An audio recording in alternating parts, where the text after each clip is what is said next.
Hi, Mullaperiyar dam. ഒത്തിരി പേര് പറഞ്ഞിരുന്നു ഈ ഒരു വിഷയം ഒന്ന് എടുത്ത് സംസാരിക്കാൻ പറ്റുമോന്ന്. ആക്ച്വലി ഇത് മുല്ലപ്പെരിയാർ ഡാം പൊട്ടുമോ ഇല്ലയോ എന്നുള്ള കൺഫ്യൂഷനാണ്. മുല്ലപ്പെരിയാർ ഡാം പൊട്ടും എന്ന് മനസ്സിലാക്കാൻ ശാസ്ത്ര പഠനം മതി. മുല്ലപ്പെരിയാർ ഡാം പൊട്ടില്ല എന്ന് മനസ്സിലാക്കാൻ മന്ദബുദ്ധിത്തരം മതി. ആ മണ്ടത്തരം ഉള്ളവരാണ് അത് പൊട്ടില്ല എന്ന് പറയുന്നത്.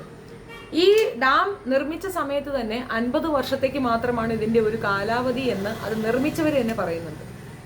ഗൾഫ് രാജ്യങ്ങളിലൊക്കെ ഒരു ബിൽഡിംഗ് നിർമ്മിച്ചാൽ 25 വർഷമാണ് അതിൻ്റെ എഗ്രിമെൻ്റ് എഴുതി കൊടുക്കുന്നത്. 25 വർഷം കഴിഞ്ഞാൽ അത് പൊളിക്കേണ്ടി വരും. അത് എത്ര വലിയ ബിൽഡിംഗ് ആണെങ്കിലും അവർ പൊളിക്കാൻ നിർദ്ദേശം കൊടുക്കും. 25 വർഷമാണ് ഒരു ബിൽഡിങ്ങിൻ്റെ കാലാവധി പോലെ അവർ നിശ്ചയിച്ച് കൊടുക്കുന്നത്. നമ്മുടെ നാട്ടിൽ ഇത് എത്രയോ കാലം മുമ്പ് നിർമ്മിച്ച 50 വർഷം മാത്രം ഇതിന് കാലാവധി എന്ന് നിർദ്ദേശിച്ച ഒരു സാധനം വർഷങ്ങൾക്ക് ഇപ്പുറവും വളരെയധികം പ്രശ്നത്തിൽ ഇതാക്കി നമ്മൾ കൊണ്ട് നിർത്തിയിരിക്കുന്നു. ആക്ച്വലി ഇതിനെപ്പറ്റി വലിയ സീരിയസ് ആയിട്ടൊരു ഡിസ്കഷൻ ഒന്നും കേന്ദ്രത്തിൽ നിന്നുണ്ടാവില്ല. കാരണം കേന്ദ്രത്തിൻ്റെ ഒരു കണ്ണിൽ കേരളവും തമിഴ്നാടുമാണ് കേന്ദ്രത്തിന് ഏറ്റവും കൂടുതൽ അവോയ്ഡ് ചെയ്യുന്നത്. ഈ ഒരു പ്രശ്നം, അതായത് മുല്ലപ്പെരിയാർ ഡാം പൊട്ടിയാൽ ഉണ്ടാകുന്ന അവസ്ഥ എന്ന് പറഞ്ഞാൽ കേരളത്തിലുള്ള 3 കോടി ജനങ്ങൾ നാമാവശേഷമാകും. പിന്നെ അനുബന്ധമായിട്ട് ഒരുപാട് പേർക്ക് പ്രശ്നങ്ങൾ ഉണ്ടാകും. മാത്രവുമല്ല, തമിഴ്നാട് നമ്മളുടെ ഏറ്റവും വലിയ ശത്രു സംസ്ഥാനമായി നമ്മളങ്ങോട്ട് പ്രഖ്യാപിക്കുകയും ചെയ്യും. അത്ര ഭീകരവും ഭയാനകവുമായിരിക്കും അതിൻ്റെ ഒരു ആഘാതം. പൊട്ടില്ല എന്ന് പറയാൻ മന്ദബുദ്ധിതരം മതി എന്ന് ഞാൻ നേരത്തെ പറഞ്ഞല്ലോ. ബുദ്ധിയുള്ളവർക്കും ശാസ്ത്ര പഠനമുള്ളവർക്കും ഈ കാര്യം മനസ്സിലാക്കും. തീർച്ചയായിട്ടും പൊട്ടും. വളരെ ദാരുണമായി, വളരെ വൃത്തികെട്ട രീതിയിൽ അത് പൊട്ടും എന്നുള്ളതിൽ തർക്കമേ വേണ്ട. ഇത് ഭയപ്പെടുത്തുകയാണോ എന്ന് ചോദിച്ചാൽ ഭയപ്പെടേണ്ട കാര്യങ്ങളിൽ ഭയപ്പെടുകയല്ലേ വേണ്ടത്. നമുക്കിതിൻ്റെ ഒരു ബാക്ക് വർക്കിലേക്ക് പോകാം. അതായത് കുറച്ച് പിന്നോട്ട് നടക്കാം. ഇതിൽ അച്യുത മേനോൻ ഈ കരാർ ഒന്ന് പുതുക്കിയിട്ടുണ്ടെന്ന് പറയുന്നുണ്ട്. 1970 അച്യുതൻ്റെ മേനോൻ്റെ സർക്കാർ വന്നിട്ടുള്ളത്. അപ്പോൾ അദ്ദേഹം ഇത് പുതുക്കി പണിതു. അതിനകത്ത് അദ്ദേഹത്തിന് നല്ല ബ്രൈറ്റ് ഉണ്ട് എന്നുള്ള രീതിയിൽ ഒരുപാട് പേര് അതിനെപ്പറ്റി ന്യൂസൊക്കെ കേട്ടിട്ടുണ്ട്. അപ്പോൾ അതിനെപ്പറ്റിയൊക്കെ ഞാനൊരു ചെറിയ ഒരു അവലോകനം തരാം. ജന്മഭൂമി പത്രത്തിൽ വന്നതാണ്. കേരളത്തിലെ ജലം ഉപയോഗിച്ച്, അതായത് കൊച്ചി സംസ്ഥാന രൂപീകരണത്തിന് 13 വർഷങ്ങൾക്ക് ശേഷം അച്യുത മേനോൻ മുഖ്യമന്ത്രിയായിരുന്ന സർക്കാർ മുല്ലപ്പെരിയാർ വിഷയത്തിൽ കരാർ ഉണ്ടാക്കിയതിൽ ദുരൂഹതയുണ്ടെന്ന് ജസ്റ്റിസ് കെ തോമസിന്റെ വെളിപ്പെടുത്തൽ. ഇന്നലെ പ്രസിദ്ധീകരിച്ച മുല്ലപ്പെരിയാർ ഡാം ചില വെളിപ്പെടുത്തലുകൾ എന്ന ജസ്റ്റിസ് കെ തോമസിന്റെ പുസ്തകത്തിലാണ് 1970 കരാർ സംബന്ധിച്ച കാര്യങ്ങളെക്കുറിച്ച് വെളിച്ചം വീശുന്നത്. ജന്മഭൂമി പത്രത്തിൽ വന്ന ഒരു ആർട്ടിക്കിളാണ് കേട്ടോ. 1970 കരാറിൽ മുല്ലപ്പെരിയാർ ജലം ഉപയോഗിച്ച് തമിഴ്നാട് വിദ്യുത് ശക്തി ഉൽപ്പാദിപ്പിക്കുന്നതിന് സമ്മതം കൊടുത്തുകൊണ്ടുള്ള വ്യവസ്ഥ ചെയ്തിരുന്നു. ഇത് നമ്മൾ പലരും തെറ്റായി ധരിക്കും. അച്യുത മേനോനാണ് ഇത് വീണ്ടും വീണ്ടും അതിനെ രജിസ്റ്റർ ചെയ്യില്ലേ, അത് ചെയ്തത് അച്യുത അല്ല. ഇതിനകത്ത് ഒരു കമ്മീഷനും കൂടെ ആഡ് ആക്കി കൊടുത്തു പുള്ളി. അത്രയേ ഉള്ളൂ. അതിനകത്തുനിന്ന് വൈദ്യുതി നിർമ്മിക്കാനുള്ള പെർമിഷൻ കൊടുത്തു. ഇപ്പോൾ വൈദ്യുതി നിർമ്മിക്കണമെങ്കിൽ എന്ത് ചെയ്യണം? കുറച്ചുകൂടെ വെള്ളം പൊക്കം വേണം, വേണ്ടേ? 136 അടി എന്ന് നിജപ്പെടുത്തിയിരിക്കുന്ന 142 അടിയിലേക്ക് കൊണ്ടുവന്നത് അവരാണ്. ഈ തമിഴ്നാട്ടുകാർക്ക് എന്ന് പറഞ്ഞു കഴിഞ്ഞാൽ കുറച്ചധികം പ്രദേശങ്ങളുണ്ട്, അവിടേക്ക് വെള്ളം കിട്ടത്തില്ല, വെള്ളമില്ല, തീരെ വരൾച്ചയാണ്. അപ്പം മധുര, തേനി, ദണ്ഡിഗൽ ഇങ്ങനെ കുറേ സ്ഥലങ്ങളിലേക്ക് വെള്ളമില്ല. അപ്പോൾ വെള്ളം ഇവർ വലിയ പൈപ്പിട്ട് ഇവിടെ നിന്നാണ് വെള്ളം എടുത്തുകൊണ്ട് പോകുന്നത്. വൈഗാ നദി ഇതിനെയും കൂടെ ബന്ധിപ്പിച്ച ശേഷം ഇത് വലിയൊരു അണക്കെട്ടായിട്ടുണ്ടാക്കുന്നത്. കേരളത്തിലെ ഏറ്റവും വലിയ അണക്കെട്ടാണ്. മാത്രവുമല്ല, ഇന്ന് നിലനിൽക്കുന്ന ഏറ്റവും പഴക്കമുള്ള അണക്കെട്ടുമാണിത്. എപ്പോൾ വേണമെങ്കിലും പൊട്ടാം, അതിനകത്ത് തർക്കമേ വേണ്ട, പൊട്ടും. ഈ പൊട്ടുമ്പോൾ ആദ്യം വരുന്ന വെള്ളമൊന്നുമല്ല, ടാളിയിലുള്ള ചെളിയാണ്. ചെളി വന്നു കഴിഞ്ഞാൽ പിന്നെ മനുഷ്യർക്ക് ഓടി രക്ഷപ്പെടാൻ തുടങ്ങി. വെള്ളമാണെങ്കിൽ പിന്നെ നമുക്ക് നീന്താന്നെങ്കിലും വിചാരിക്കാം. ചെളിയും അഴുക്കും അതിനകത്ത് കെട്ടിക്കിടക്കുന്ന മരങ്ങളും ഒക്കെ തന്നെ വന്ന് മനുഷ്യനെ അങ്ങ് ഇല്ലാണ്ടാക്കും എന്നുള്ളത് വസ്തുത. നമ്മൾ സമ്പാദിച്ചതൊക്കെ പോകുന്നത് മാത്രമല്ല, മനുഷ്യനും കൂടെ നഷ്ടപ്പെട്ടു പോകും. ഇത് കണ്ണടച്ച് തുറക്കുന്നതിന് പേര് സംഭവിക്കുകയും ചെയ്യും. അപ്പോൾ ഇത് ഇല്ലാതാക്കാൻ ഒറ്റ വഴിയേ ഉള്ളൂ, വീണ്ടും ഒരു അണക്കെട്ട് ഉണ്ടാക്കിയെടുക്കുക എന്നുള്ളത്. പക്ഷെ ഒരു കാരണവശാലും തമിഴ്നാട് അത് സമ്മതിക്കത്തില്ല.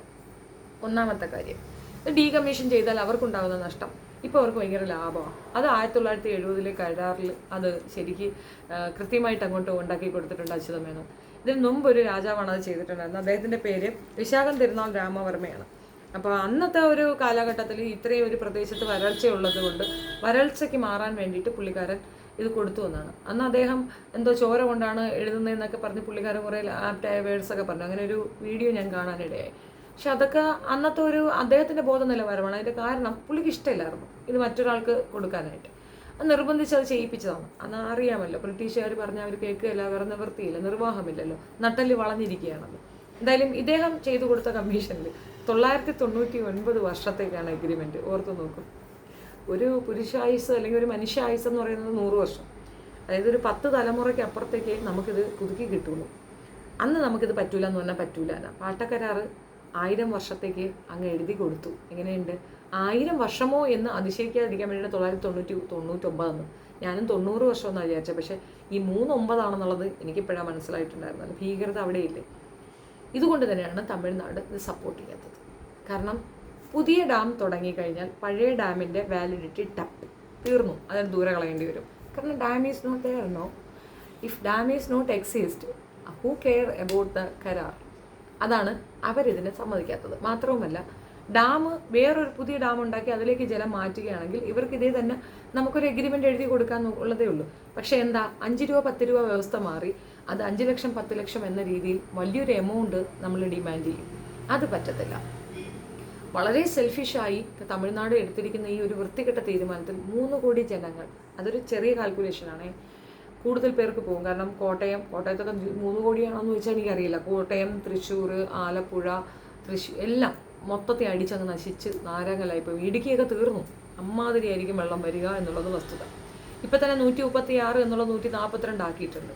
ഇനി ഇത് അച്യുത മേനോൻ കൊടുത്ത ഒരു ഇതല്ലേ എന്ന് പറഞ്ഞിട്ട് നിങ്ങൾ കമ്മ്യൂണിസ്റ്റുകാരെ അങ്ങോട്ട് ഉപദ്രവിക്കുന്നതിന് മുമ്പ് ഉമ്മൻചാണ്ടി സർക്കാർ എന്ന സമയത്താണ് ഇവർക്ക് ഈ 142 136 എന്നുള്ള 142 എന്നുള്ള രീതിയിലേക്ക് ഇത് ഉയർത്താനുള്ളൊരു സംഗതി കൊണ്ടുവന്നത്. അന്ന് സംഭവിച്ചത് എന്താണെന്ന് അറിയാമോ? 136 ഘന അടിയിലുണ്ടായിരുന്ന ഈ വാട്ടർ ലെവലിനെ 142 അടിയിലേക്ക് മാറ്റാനുണ്ടായ വിധി സമ്പാദിച്ചു കൊണ്ടുവന്നത് 2 വക്കീലന്മാർ തമ്മിൽ കുസ്തി പിടിച്ചിട്ട് കോടതി കിടന്നുള്ള ബഹളമായിരുന്നു. ആരൊക്കെ വക്കീലന്മാരെന്നോ? അതാണ് ഹൈലൈറ്റ് ചെയ്യേണ്ട കാര്യം. ഉമ്മൻചാണ്ടി സർക്കാരിൻ്റെ സമയത്തുണ്ടായിരുന്ന വക്കീൽ, അതായത് ഗവൺമെൻറ് പ്ലീഡർ, നമ്മളുടെ ഗവൺമെൻറ്റിൻ്റെ ഭാഗത്തു നിന്ന് വാദിക്കുന്ന ഗവൺമെൻറ് പ്ലീഡർ, അദ്ദേഹത്തിൻ്റെ വൈഫ്, അദ്ദേഹത്തിൻ്റെ പേരാണ് ദണ്ഡപാണി. അഡ്വക്കേറ്റ് ദണ്ഡപാണി അവരുടെ വൈഫാണ് സുമതി ദണ്ഡപാണിയാണ് അപ്പുറത്ത് തമിഴ്നാടിന് വേണ്ടി എതിർകക്ഷി. അതായത് ഭാര്യയും ഭർത്താവും കൂടെ കോടതിയിൽ കിടന്ന് ഷോ കാണിച്ചു. ഇവർ തമ്മിൽ തർക്കമൊന്നുമില്ല. ഇവർ തമ്മിൽ ഷോ കാണിച്ചിട്ട് ഭർത്താവ് അങ്ങ് ഒതുങ്ങി കൊടുത്ത് ഭാര്യ ജയിച്ചു. വിജയിച്ചതാരാ? തമിഴ്നാട്. അപ്പോൾ തമിഴ്നാട് വിജയിക്കാനുണ്ടായ കാരണവും അല്ലെങ്കിൽ ഇങ്ങനെ ഒരു അടി പൊക്കം വേണമെന്ന് പറയാനുള്ള റീസണും അച്യുത മേനോനാണ്. 46 ഏക്കറോളം, 460 ഏക്കറോളം, 46 കൃത്യമായ കണക്ക് എനിക്കറിയില്ല, പക്ഷേ അത്രത്തോളം വരുന്ന വസ്തുവകകൾ വീണ്ടും തമിഴ്നാട് സർക്കാരിന് ലീസിന് കൊടുക്കുകയാണ് അച്യുത മേനോൻ ചെയ്തിട്ടുണ്ടായിരുന്നത്. ഇതിനകത്തൊക്കെ തന്നെ നല്ല രീതിയിലുള്ള ബ്രൈബ്, അങ്ങോട്ടും ഇങ്ങോട്ടും കൊടുക്കൽ വാങ്ങലുകൾ, കള്ളത്തരം, പറ്റിക്കലുകളുണ്ട്. മാറി മാറി വരുന്ന സർക്കാരുകൾ അവരെ കുറ്റപ്പെടുത്തി ഇവരെ കുറ്റപ്പെടുത്തി അവരും പറയുമ്പോൾ രണ്ടുപേരും കള്ളക്കൂട്ടരാണെന്ന് ഞാൻ പറയും. ഇപ്പോൾ മൗനമായി നിൽക്കുന്ന BJP-ക്കാരും യഥാർത്ഥത്തിൽ കുറ്റവാളികളാണ്. അവർക്ക് ഈ 2 കൂട്ടരും തമ്മിൽ അങ്ങോട്ട് അടിക്കുക, ഇത് 2 കൂടെ അങ്ങ് തീരുക എന്നുള്ള ഒരൊറ്റ ഇൻറ്റൻഷനേ ഉള്ളൂ. അല്ലെങ്കിൽ കേന്ദ്രത്തിന് തീരുമാനമെടുക്കാവുന്നുള്ളതല്ലേ ഉള്ളൂ. സ്ട്രോങ് ആയിട്ട് പറഞ്ഞാൽ ചെയ്യാവുന്നതല്ലേ ഉള്ളൂ. മനുഷ്യത്വപരമായി ചിന്തിക്കേണ്ടത് സ്റ്റാലിനും ആ മനുഷ്യത്വത്തിന് അയാൾ ഉണ്ടാക്കിയെടുക്കേണ്ടത് പിണറായി വിജയനുമാണ്. ഇത് ചെയ്തില്ല വെച്ചാൽ വരും ദിവസങ്ങളിൽ നമുക്ക് വലിയൊരു ദുരന്തം സാക്ഷിപത്രമാകാം. ഞാൻ ഉൾപ്പെടെയുള്ളവർ ഒഴുകി അങ്ങ് അറബിക്കടലിലേക്ക് പോകും. അറബിക്കടലിലോ ഇനി ബംഗാൾ ഉൾക്കടലിലോ എങ്ങോട്ടായാലും ഒഴുകി അങ്ങോട്ട് കളഞ്ഞോളൂ. നമ്മളെ അത്രയ്ക്ക് നല്ലൊരു സംഗതിയാണ് ഇപ്പോൾ അവിടെ നിൽക്കുന്നത്. ഒരു വാട്ടർ ബോംബാണത്. അപ്പോൾ ഇതിൻ്റെയൊക്കെ കാരണക്കാരാരാണെന്ന് ചോദിച്ചാൽ അതൊന്നും എനിക്കറിയത്തില്ല. 1800-കളിലാണ് ഇത് നിർമ്മിച്ചിട്ടുള്ളത്. ഇനിയും ഏകദേശം 850 വർഷത്തോളം നമ്മൾ കാത്തിരിക്കണം ഈ ഒരു എഗ്രിമെൻറ്റ് പുതുക്കാൻ വേണ്ടിയിട്ട്. അപ്പോൾ ഈ പാര പൊട്ടിക്കൽ, മരം മുറിക്കൽ, അങ്ങനെയുള്ള ഇത്യാദി കർമ്മങ്ങൾ ചെയ്യുമ്പോൾ വെള്ളം തങ്ങി നിൽക്കുന്ന സ്ഥലത്ത് നിന്ന് വെള്ളം പൊട്ടി പുറപ്പെട്ട് ഇങ്ങോട്ട് വരും. ഈ വെള്ളം താങ്ങാനുള്ള കപ്പാസിറ്റി ഇല്ലാത്ത ഒരു ഡാമിലേക്ക് കുറച്ചുകൂടെ കപ്പാസിറ്റി ഉണ്ട് എന്ന് പറഞ്ഞിട്ട് 136-ൽ 142 ആക്കിയത് മാത്രമല്ലാതെ കൊടുത്ത ഭൂപ്രദേശത്തിൻ്റെ വിസ്തീർണം അനുസരിച്ചിട്ട് വീണ്ടും 152-ലേക്ക് ഉയർത്തണം എന്നുള്ള വഴക്കാണ് ഇപ്പോൾ പ്രസന്റ്ലി നടക്കുന്നത്. എന്ന് വെച്ചാൽ ഈ ഡാമേ പ്രശ്നത്തിലിരിക്കുകയാണ്. അതൊന്നും പോരാതെ തമിഴ്നാട് വീണ്ടും കേസ് കൊടുക്കുക, ഞങ്ങൾക്ക് ഇച്ചിരി കൂടെ വെള്ളം കൂട്ടിപ്പിടിക്കാം. 136 തന്നെ ഡേഞ്ചറാണ്. പിന്നെ അത് 152-ലേക്ക് ആക്കണമെന്നാണ് അവരുടെ തർക്കം. ആ തർക്കത്തിന് ഇവിടുത്തെ പ്ലീഡർ ചെയ്ത കളിയും ഇവിടുത്തെ പ്ലീഡർ ഇരുന്ന സമയത്തുള്ള സർക്കാരും എന്ത് നിങ്ങൾക്ക് വ്യക്തമാക്കി തരുന്നു? അത്ര തന്നെ. ഇനി വേറൊരു വിഷയം കൂടെ പറയാം. മുല്ലപ്പെരിയാർ ഡാമിൻ്റെ വേറൊരു വസ്തുത കൂടെ പറയാം. ഈ പെരിയാർ ഡാമിൽ നിന്ന് വെള്ളമെടുത്ത് അവർ കൊണ്ടുപോകുന്നു, അവിടെ കൃഷി നടത്തുന്നു, ആ വെജിറ്റബിൾ നമുക്ക് അയച്ചു തരുന്നു. എന്താ നമ്മളെ കൊണ്ട് പറ്റൂലേ? നമ്മൾ മടിയന്മാരല്ലേ? നമ്മളിവിടെ വീട്ടു ജോലിക്ക് വരെ ബംഗാളികളെ വിളിക്കും. നമ്മളെ കൊണ്ട് പറ്റൂല. നമ്മൾ വെളിയിൽ പോയിട്ട് അറബിയുടെ ചട്ടി കഴുകും, ബാത്റൂം കഴുകും. പക്ഷെ നമ്മുടെ വീട്ടിലെ ബാത്റൂം ബംഗാളി കഴുകണം. ഇങ്ങനെ നമ്മൾക്ക് ഏറ്റവും കൂടുതൽ അത്രയും നമ്മൾ ഇട്ടാൽ കുരുക്കുന്ന നാടാണ് നമ്മുടെ ദൈവത്തിൻ്റെ സ്വന്തം നാട്, വളക്കൂറുള്ള മണ്ണ്. പക്ഷെ ഇവിടെ നമ്മൾ കൃഷിയില്ല. നമ്മൾ ഉപഭോക്തൃ സംസ്കാരം കൊണ്ട് നടക്കുന്ന ഒരു പ്രത്യേകതരം ജീവികളാണ്. അച്യുതമേനോനും അങ്ങനെ ഒരു ന്യായമുണ്ടായിരുന്നു. ഉപഭോക്തൃ സംസ്കാരമുള്ള ഒരു രാജ്യമാണ്. ഈ രാജ്യത്തേക്ക് പുറം രാജ്യത്തു നിന്ന് വരണം. കർണാടകയും തമിഴ്നാടും കൂടെ കൂട്ടിയടച്ചാൽ ഇവിടെ പട്ടിണി കിടന്ന് മരിക്കും. കാരണം വെജിറ്റബിൾ അവർ തന്നാലേ ഉള്ളൂ. കോഴി, ചിക്കനും കുപ്പൂസും വക്കസും മുക്കുസും ഇല്ലാതെ ആളുകൾക്ക് ഉറക്കമില്ല. പക്ഷെ ചിക്കൻ വരുന്നത് എവിടെ നിന്നാണ്? അതങ്ങ് തമിഴ്നാട്ടിൽ നിന്ന് വരണം. അവിടെ കോഴി ഉൽപ്പാദനം നിർത്തി അവിടെ ഒരു വാഴക്കേ ഇല്ല. പണ്ട് കാലഘട്ടങ്ങളിൽ ഓരോ വീടുകളിലും കോഴി ഉണ്ടായിരുന്നു. കുട്ടികൾ മുട്ട തിന്നത് വീട്ടിലെ കോഴി ഇടുന്ന മുട്ടയാണ്. പുറത്തുനിന്ന് വാങ്ങിക്കുന്ന പരിപാടിയൊന്നും ഉണ്ടായിരുന്നില്ല. പറ്റുമെങ്കിൽ നമ്മൾ കൊണ്ടുപോയി വിൽക്കുകയും ചെയ്യുമായിരുന്നു. ഇല്ലേ? അപ്പുറം ഇപ്പുറമുള്ള ആൾക്കാർക്ക് വരെ നമ്മൾ കൊടുക്കണം, അല്ലേ? എല്ലാ വീടുകളിലും ഉണ്ട്. 5 സെൻറ്റായാലും 10 സെൻറ്റായാലും. മതിലുകളില്ലായിരുന്നു, അതിരുകളില്ലായിരുന്നു. അവിടെയൊക്കെ പശുവും ആടും കോഴിയും നിർബാധം നടന്നു. നമുക്കൊക്കെ പാല് അയലത്തെ വീട്ടിൽ നിന്നാണ് വന്നുകൊണ്ടിരുന്നത്. ഇന്ന് കവറിൽ വെയിറ്റ് ചെയ്യണം. നമ്മൾ മോസ്റ്റ് മോഡേൺ ടെക്നോളജി അബ്സോർബ് ചെയ്തിട്ട് മുൻപോട്ട് പോകുന്ന ആൾക്കാരല്ലേ. അപ്പോൾ പിന്നെ ഇതും ഇതിനപ്പുറവും വരണം എന്ന് തന്നെയാണ് എനിക്ക് പറയാനുള്ളത്. പക്ഷേ കാലഘട്ടത്തിനനുസരിച്ചിട്ടുള്ള മാറ്റങ്ങളാണെന്ന് ഇതൊക്കെ പറയുമ്പോഴും നമ്മുടെ പരിസ്ഥിതിയെ കൊന്നുകൊണ്ടും അതിനെ നശിപ്പിച്ചുകൊണ്ടും ചെയ്യുന്ന തോന്നിവാസങ്ങൾക്ക് നമ്മൾ തന്നെ മറുപടി കൊടുക്കുന്ന ഒരു ഗതികേടിലാണ് ഉള്ളത് എന്നുള്ളത് മനസ്സിലാക്കുക. തീർച്ചയായിട്ടും മുല്ലപ്പെരിയാർ ഡാം വിഷയത്തിൽ എൻ്റെ അഭിപ്രായം ഇത് തന്നെയാണ്. ഡാം ഡീകമ്മീഷൻ ചെയ്യണം, അടിയന്തരമായി ചെയ്യുക എന്നുള്ളതാണ്. അല്ലാത്ത പക്ഷം താഴ്പോട്ടുള്ള എല്ലാവരും ഡേഞ്ചർ സോണിലാണ്. അതിൽ 1-2 പേര് പോയി അവിടെ ഇരുന്ന് ബഹളം വയ്ക്കുന്നത് കൊണ്ട് കാര്യമില്ല. എല്ലാവരും ഇറങ്ങുക എന്നുള്ളതാണ്. സമരത്തിനാണെങ്കിൽ സമരത്തിന്. സത്യം പറഞ്ഞു കഴിഞ്ഞാൽ തമിഴ്നാട് സർക്കാർ അവരുടെ സെൽഫിഷ് തോട്ട് ഒന്നുകൊണ്ട് മാത്രം ചെയ്യാൻ സമ്മതിക്കാതെ നിൽക്കുകയാണ്. കുറച്ച് വെള്ളം കിട്ടും, നാശം 2 പേർക്കുമാണേ. ഇത് പൊട്ടിച്ചു കഴിഞ്ഞാൽ അല്ലെങ്കിൽ ഇത് നശിച്ചു കഴിഞ്ഞാൽ വെള്ളം കിട്ടുക പോയിട്ട് നമ്മളെ ശത്രുവാക്കുക മാത്രമല്ല, ഇത്രയധികം മനുഷ്യരുടെ ദുരിതം, മരണം ഒക്കെ ഉത്തരവാദിയാകുന്ന തമിഴ്നാട്ടുകാരായിരിക്കും. തേനി മധുരയിലൊക്കെ ഭയങ്കര വരൾച്ചയാണ്. അവർക്ക് വെള്ളമില്ല. കൊടുക്കണം എന്നുള്ളത് നമ്മളുടെ ഉത്തരവാദിത്തം. തീർച്ചയായിട്ടും നമുക്ക് സന്തോഷത്തോടു കൂടി കൊടുക്കാം. അപ്പോൾ അതിനെന്താ മാർഗം? പുതിയൊരു ഡാം നിർമ്മിക്കുക. ഇതിനകത്ത് അവർ മനസ്സാ വന്ന് നമ്മളോട് സപ്പോർട്ട് ചെയ്യുക. പക്ഷേ വാശിയോടുകൂടി ഞങ്ങളുടെ കയ്യിൽ 1000 വർഷത്തെ എഗ്രിമെൻ്റ് ഉണ്ട്, ഞങ്ങളത് തരത്തില്ല എന്ന് അവർ പറയുമ്പോൾ മനസാക്ഷി തീരെ ഇല്ലാത്തൊരു വിഭാഗമായിട്ട് നിങ്ങൾക്ക് തോന്നില്ല? എനിക്കെങ്ങനെയാണ് തോന്നിയിട്ടുള്ളത്. 2 ഭാഗത്തും ന്യായവും 2 ഭാഗത്തും അന്യായവുമുണ്ട്. തീവ്രമായ അന്യായമുള്ളത് തമിഴ്നാടിൻ്റെ ഭാഗത്താണ്. കാരണം അവർക്ക് വെള്ളം വേണം, അത് നമ്മൾ കൊടുക്കാമെന്ന് വാക്ക് പറഞ്ഞു കഴിഞ്ഞാൽ പിന്നെയും നമ്മളുടെ ജനങ്ങളെ കൊല്ലാൻ അവർ കൂട്ടു നിൽക്കുന്നത് പോലെയല്ലേ അവരുടെ ഈ മൗനം കൊണ്ട് ഇതുള്ളത്. 136ലേക്കെങ്കിലും താഴ്ത്താനുള്ള മനസാക്ഷ്യം അവർ കാണിക്കണ്ടായോ? അപ്പോൾ അതവിടെ നിലനിൽക്കുകയാണ്. അപ്പോൾ ഇതിൻ്റെ യഥാർത്ഥ വസ്തുത എന്തെന്നുള്ളത് ഡീറ്റെയിൽഡ് വേർഷനായിട്ട് ഞാൻ ഇനിയൊരു വീഡിയോ ചെയ്യാം. തൽക്കാലം എത്രയേ ഉള്ളൂ. പലരും പറഞ്ഞതുകൊണ്ട് മാത്രം ഈ ഒരു വീഡിയോ ചെയ്യുന്നതാണ്. താഴോട്ടുള്ളവരൊക്കെ ഭയപ്പെടുന്നുണ്ട് എന്നുള്ളത് വസ്തുതയാണ്.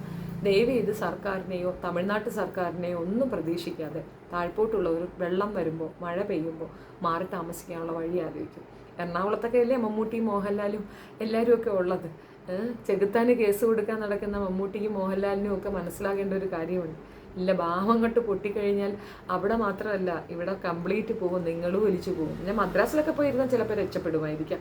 വെള്ളം വന്നാൽ ഒരു രക്ഷയില്ല. ലോകത്തെ ഏറ്റവും ഭീകരമായ, ഏറ്റവും ഭയാനകമായ, ഏറ്റവും വലിയ ആയുധം എന്തെന്ന് വെച്ചാൽ അത് വെള്ളമാണ്. തീയെ പോലും അത് നശിപ്പിച്ചു കളയും. മനസ്സിലായില്ലേ? അതിനെ ഭയക്കണം, പേടിക്കണം. പേടിക്കേണ്ട ഒരു അവസ്ഥയിലാണ് നമ്മളുള്ളത്. നിങ്ങളുടെ അഭിപ്രായം കമൻറ്റിൽ രേഖപ്പെടുത്തുക. ഇതിനെപ്പറ്റി ഡീറ്റെയിൽഡ് വീഡിയോ ചെയ്യണമോ വേണ്ടയോ എന്നുള്ളതും കൂടെ കമൻറ്റിൽ പറഞ്ഞാൽ വസ്തുതാപരമായി കൃത്യമെയ്യർ വെച്ച് ഞാൻ കൃത്യമായി പറയുന്നതായിരിക്കും. ഞാനിത് വായിച്ചപ്പോൾ ഇത്രയെങ്കിലും പറയണമെന്ന് തോന്നിയത് കൊണ്ട് ഒരു ഷോർട്ട് വീഡിയോ ഇട്ടു എന്ന് മാത്രം. Thank you.